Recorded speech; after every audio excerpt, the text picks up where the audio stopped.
So, let's get this shit straight. Our federal government, yes, our government, has decided that the best way to solve immigration issues is not through policy, legislation, or literally any of the options in the civics textbook, but by turning entire cities into ground zero for ICE operations, the musical. We are now living in a world where over 3,000 federal agents, ICE, CBP, HSI, have been deployed to Minneapolis under something called Operation Metro Surge, which is being described by federal officials as the largest immigration operation in U.S. history. Meanwhile, local law enforcement in Minneapolis is about 600 officers? So, you have 5 times more federal agents than cops. How many times do you suppose someone on the street is going to think, oh good, more law enforcement.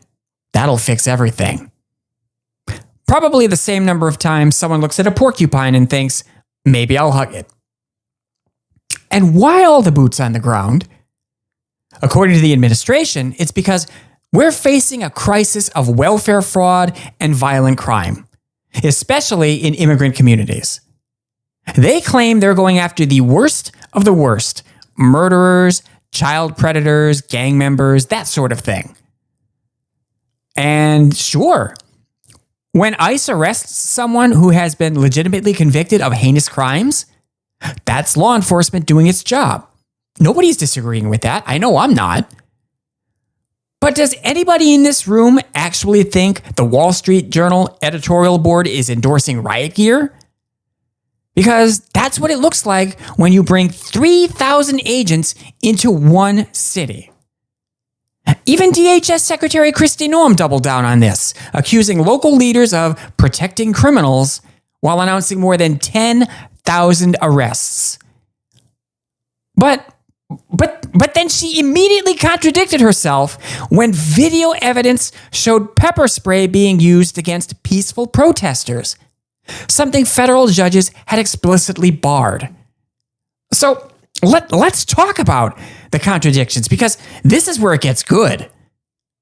On the one hand, the White House and DHS say agents are only using force when it's absolutely necessary and in accordance with the law.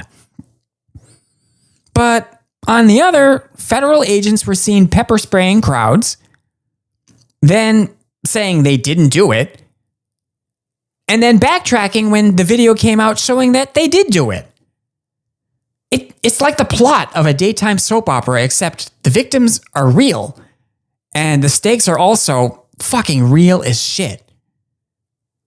Then, just to illustrate how creatively chaotic this operation is, a federal judge in Minnesota stepped in and issued an injunction restricting ICE from arresting peaceful protesters or using force without probable cause. So now you have a legal ruling stating, effectively, federal agents may not treat people exercising their First Amendment rights like spontaneous combatants. And the DHS basically responded with something to the effect of, that's a dishonest, left-wing narrative, and we're still right. Are you fucking serious? And let's not forget how the administration is responding to public opinion. When protesters and local leaders call this a federal overreach, an occupation even, the response from top DOJ officials is to investigate the mayor and governor for encouraging protest. That's right. Instead of examining federal use of force in the failed shooting of Renee Good by a federal agent, the Department of Justice is turning around and saying, hold on a second, maybe you're the problem. That's not just bad optics, it's absurd logic. And then there's the president tweeting that protesters are professional agitators and anarchists, and accusing political leaders of opposing ICE to distract from alleged fraud. I'm not saying that no fraud has been committed. There has been fraud. I'm not saying that it shouldn't be investigated. It should. I'm not even saying that there are no activists on the ground in Minnesota. There are. There absolutely are. But the administration paints the entire response against all the batshit fuckery as a clever diversion, like protests are a Netflix series, and if we just wait 6 episodes, they'll go away. Isn't it interesting that they're willing to demean these events as a diversion when you could also make the argument that things like hardcore immigration crackdowns, investigating the Fed, and the creepy obsession with acquiring Greenland by force are themselves lining up as distraction after distraction so that you forget that the administration is defying Congress to protect fucking pedophiles? Meanwhile, the grassroots reaction is growing. Students are walking out of school. Workers are talking about general strikes. Ordinary locals are being told, document this if you can. Your videos may literally become legal evidence. Fear and civic disruption are real. Families are afraid to leave the fucking house. Businesses are closing. Schools are shifting schedules. That is not the result of enforcement. That is social destabilization witnessed firsthand by everyday citizens. Oh, and temporary restraining orders are being filed because the state and cities have actually sued the federal government for violating constitutional protections. They argue this surge violates the First Amendment, the 10th Amendment, and basic norms of federalism and civil liberties. Cities are suing their own government. It's like suing your barber for giving you a haircut you didn't ask for, except with civil rights on the line.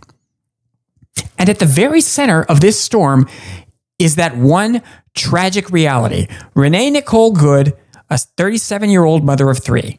She was fatally shot by an ICE agent during one of these operations. That was a human being, a fucking human being. And there's been no meaningful justice yet because for some reason, we are running away from investigating what happened as fast as we fucking can.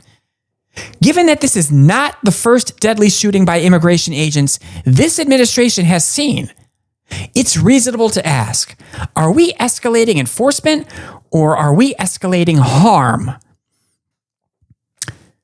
So this, my friends, is where we are. A federal operation that's folded immigration enforcement into quasi-military urban occupation. Legal battles over constitutional rights that were traditionally understood as not debatable. Federal agencies being banned by judges from arresting peaceful protesters. DHS leadership backtracking on force and ignoring court limits. The DOJ investigating protest leaders instead of its own agents, and public protest spreading nationwide from Minneapolis to college walkouts and beyond. If that isn't a national moment where people say, wait, did the government just decide protests are wrong because it doesn't like them? Well, I don't know what is. Open your fucking eyes. This isn't debate anymore. This isn't enforcement. This is performance enforcement with all the nuance of a foghorn and the legality of a carnival strongman act. And if we let it continue without accountability, without respect for civil liberties, and without genuine answers about tactics and force used on the ground, then what becomes of the norm that says protest is a right and not a crime? That is the real danger in this story. And here's the thing that should piss you off the most. It's not the chaos. It's not even the hypocrisy. It's the collective shrug they're counting on from the rest of us. They're expecting you to roll over and give up. They want exhaustion. They want confusion. They want you staring at your phone thinking, well, I guess that's just how it is now. No. That's how it gets worse. Because civil rights don't vanish in a single dramatic villain speech. They erode quietly through temporary measures, through exceptional circumstances, and through press conferences where officials stand up and lie to you by saying what you saw isn't what you saw. And if you're sitting there asking, okay, but what do I do about it? Good. That question is the opposite of surrender. Here's what nonviolent resistance actually looks like in a democracy that still has bones. First off, it's nonviolent. I can't stress that enough. Do not directly challenge force with force. The moment you try to solve a violent problem with a violent solution, you discredit your argument and create sympathy for what you're against. So, what do? You document everything. Phones out. Dates, names, badge numbers. Evidence beats rhetoric every time. You have the right to observe and share what you see and hear. You show up locally. City councils, school boards, state legislatures, the boring meetings where power hides because it thinks you won't come. You have the right to have your concerns and grievances heard. You support civil rights groups and legal defense funds because lawsuits, I know they're not sexy, but they are how history actually changes. You have the right to financially support the outcomes you agree with. You vote in primaries, not just the general election, because this didn't happen overnight and it won't be undone overnight either. You have the right to vote and you need to fucking use it. You protect journalists, whistleblowers, and protesters, even the ones you don't agree with, because the First Amendment doesn't come with a vibe check. You have the right to speak truth to power. You refuse the language games. Enforcement does not mean unaccountable force. Order does not mean fear. Security does not mean silence. You have the right to counter bullshit. And maybe, most importantly, you talk to people, family, neighbors, coworkers, not to win arguments, but to make it harder for lies to live comfortably in the dark. In short, you stand. That's an acronym now.